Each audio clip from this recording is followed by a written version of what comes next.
Sana si unajua ile bwana na it's final. Kwa hiyo kuna wakati unachofanya ni kusikiliza. Hasa wachezaji wenyewe kama ndio akina Ngoma walipo. Kwa sababu Ngoma anaongea kwa kila mchezaji. Na Simba uaga wanajibizana sana. Ni kitu cha kawaida. Ngoma ni zaidi ya captain kwa Simba. Ni vile tu tunatoa captain kwa wachezaji wazawa kwenye hizi timu kubwa. Lakini Ngoma ni zaidi ya captain. Ni bonge la kiongozi, ana experience, ana passion na Simba na kila kitu.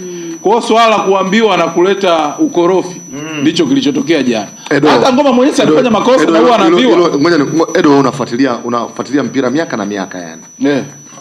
Yaani mchezaji ameshapata moto. Hicho ni kitu kipya kutokea kwenye mpira? Sio kitu kipya, unasikiliza. Unasikiliza ukiwa umeambiwaje na wewe ukiwa kwenye state gani. Unajua hivyo ndio vitu viwili vinavyo determine. Hata mtu mzima. Ngoja tutoke kwenye at family level. Kuna kitu unaweza kuwa umekosea nyumbani na unaishi kwa wazazi. Si ndio? Lakini kuna namna mzazi akija kukuambia haukubaliane na hiyo style kwa sababu wewe ni mtoto lakini umeshakuwa mtu mzima. Haukuta kwenye mudi gani? Sijui unanielewa? Kuna namna ukisema kitu, sisi tunakaa tuna familia.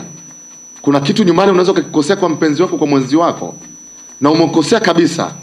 Lakini kuna namna akija kukuambia hata kama kitu umekosea mtagombana. Unanielewa? Yaani kitu kile kile ni kweli umekosea, amekuja kukuambiaje na ukiwa kwenye mazingira gani. Ni vitu vya kuzingatia sana wakati unataka kumuelekeza mtu, kuweza kumshauri mtu. Na kwenye mpira tumeshawahi kuona wachezaji, Baba Levo alikuwa anatolea mfano hapa. Kocha anamuita anataka kufanya sub. Joto lile limemuingia, naona hapa anaenda kuisaidia timu, anakataa kutoka. Hao wachezaji haijatokea kwa mara moja, haijatokea kwa mara mbili. Na ndio maana nikasema kwa nini kitu kidogo? Hawa ni wachezaji wawili, ilikuwa ni wakati wa break. Walipoenda kwenye mapumziko, wamerudi wote. Na wamerudi hatujaona chochote mkwaruzo wowote. Ukitokea ndio maana nikasema kwenye mpira joto kupamba moto. Mimi kwangu hiyo joto linapamba moto, lakini wachezaji wagombani kila siku vile. Ingekuwa vile kila mechi ya ligi kuu wachezaji wangekuwa wanatoka vile. Kamara umewahi kumuona kwenye tukio gani? Mchezaji anakuwa big headed.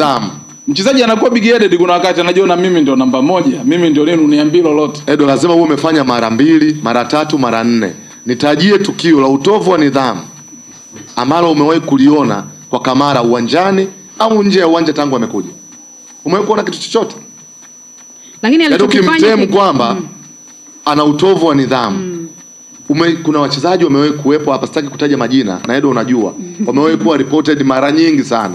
Wametoka kambini, wameenda kulewa huko pembeni. Walitoka, walichelewa ndege, walisumbua timu kufanya hivi. Umeshawahi kusikia record yoyote ya utovu wa nidhamu ya Kamara? Nadhani hayo ni matukio nje ya uwanja. Hiyo discipline. Ila alichokuwa anakifanya Kamara Oscar kingeweza kuigarimu timu. Kuigarimu kwenye nini? That was the break time. Ile kosa alofanya kwamba karudisha mpira alafu yeye hayuko golini. Labda hiyo ndio iliwachanganya wenzake kwamba angefanya uzembe ingegarimu timu. Nasema hivi, lile ni kosa ambalo alilifanya. Angeweza kufanya maamuzi bora zaidi ya yale. Angeweza kutoa mpira pale pembeni na wakarusha. Bado Simba angeweza kuwa safe. Issue yangu ni reaction baada ya mtu kuwa amefanya kosa. Vipi issue ya Yanga kushangilia Simba kutopata taji? Hiyo si sawa. Hiyo ni mbaya. Kuna ubaya gani? Hiyo ni mbaya. Yaani Yanga wasishangilie Simba amekosa taji. Yaani Simba walie na Yanga walie. Wao kuna uzalendo huo.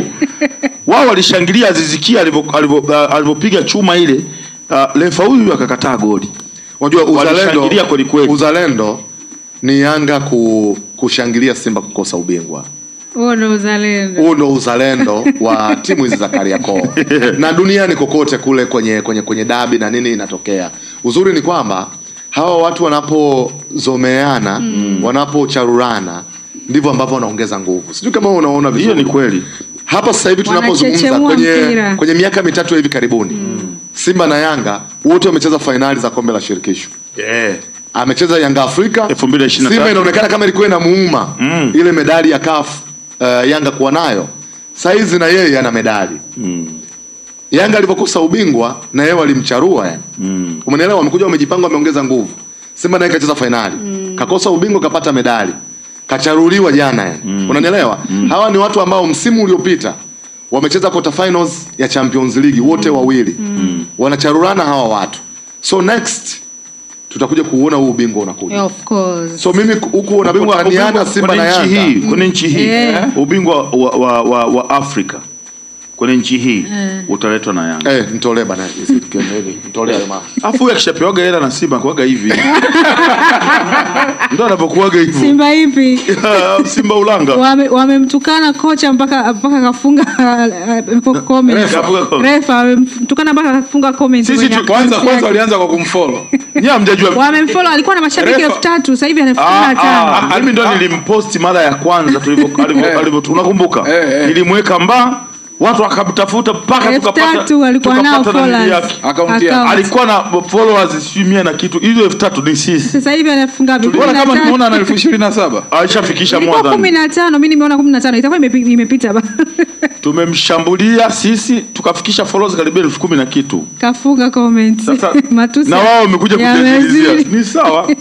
Matusi yamezidi. Wanasema kafunga comment, sasa hivi wanaenda DM. Wamtafute mke wake. Mke wake wanamjua.